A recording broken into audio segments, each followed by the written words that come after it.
একটা অনিরাপদ বাংলাদেশে আমরা বসবাস করতেছি।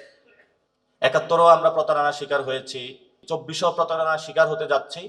বর্তমানে যারা সরকারে রয়েছেন তারা বললেন যে ঠিক আছে, এই বলটা আমরা জনগণের কোর্টে ছেড়ে দেই। তখন এই আলোচনা আসলো হা ভোটের মধ্য দিয়ে জনগণের বৈধতা নিয়ে মোটামুটি সংবিধানের যে সংস্কারগুলো করা যায় সেটার জন্য হলো এখন এই রাষ্ট্র বা এই সোসাইটি, সব রাজনৈতিক দল বা মানুষ কাজ করে যাচ্ছে।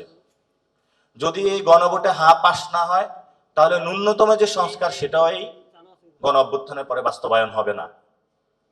তো যদি সত্যিকার অর্থে আমরা এই রাষ্ট্রটা বিল্ডিং করতে হয়, নতুনভাবে রিকনস্ট্রাক্ট করতে হয়, আলোচনা শুরু হয়েছে, আলোচনা জারি থাকবে। স্যান্ডেলিনা সো, রূপচর্চায় আভিজাত্য। আমরা যে স্বপ্ন দেখেছিলাম সেই স্বপ্ন থেকে আমরা পিছপা হব না, কিন্তু আমরা বারবার আর প্রতারণার শিকার হতে চাই না।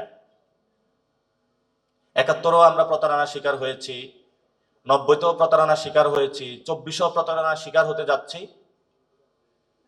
আমাদের যে লাস্ট সুযোগ, এই নির্বাচনে আসছে, নির্বাচনে একটা রিফর্ম অ্যাসেম্বলি হবে, যে রিফর্ম অ্যাসেম্বলির মধ্য দিয়ে ন্যূনতম যে সংস্কারগুলো আমরা বাস্তবায়ন করতে পারবো। তো এই সংস্কার বা দেশের পুনর্গঠন বা পরিবর্তনের চাবিকাঠি এখন জনগণের হাতে। জনগণ যদি এই নির্বাচনে সংস্কারের ভোটকে জিতিয়ে নিয়ে আসে তাহলে হয়তোবা আমরা কিছু সংস্কারের দিকে এগোতে পারবো। গত ১ বছরে বাংলাদেশের কোনো মৌলিক জায়গায় পরিবর্তন করা হয়নি, এবং পরিবর্তন না হওয়ার কারণে এই যে ঢাকা ৮-এর গণতান্ত্রিক প্রক্রিয়ার লড়াইয়ের অন্যতম শহীদ ওসমান হাদিকে দিনে দুপুরে মাথায় অস্ত্র ঠেকিয়ে রাস্তার মধ্যে ফেলে দেওয়া হয়েছে,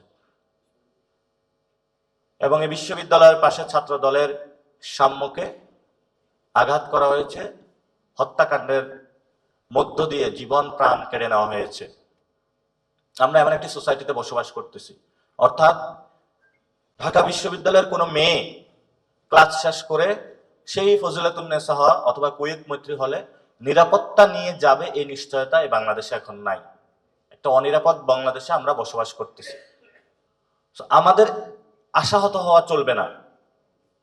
আমরা মনে করি রাষ্ট্রকল্প লাইব্রেরি যে চিন্তার উদ্যোগটা নিয়েছে, আপনারা যদি এটা সবার সাথে এঙ্গেজ হন, অথবা আপনি ব্যক্তির জায়গা থেকে আপনি যদি রাষ্ট্র গঠন নিয়ে আলোচনা শুরু করুন, আমরা হয়তো বা পেশি শক্তি এবং মাসল পাওয়ারের যে রাজনীতি ওইটা থেকে বের হয়ে একটু মাথা অথবা আমাদের যে চিন্তা ভাবনাকে শানিত করে নতুন বাংলাদেশকে রিকনস্ট্রাক্ট করার যে কাজটা, এটা এগিয়ে নিতে পারবো। আর যদি আমরা সবাই রায় দেই যে আপনি একটা ওয়ার্ড কমিশনার ছিলেন, তারপর আপনি সংসদ সদস্য হয়ে যাবেন, তারপরে দুর্নীতি করবেন, চাঁদাবাজি করবেন, সব কিছু কইরা বড় লোক হবেন, তারপর আপনি পুরো বাংলাদেশ হলো গ্যাংস্টার বাহিনী গড়বেন, তারপরে বলবেন এটাই হলো বাংলাদেশের রাজনীতি, আর আপনাকে বলা হবে রাজনীতিতে জয়েন করো। জয়েন যদি তুমি না করো তাহলে তুমি বাংলাদেশ বিরোধী শক্তি।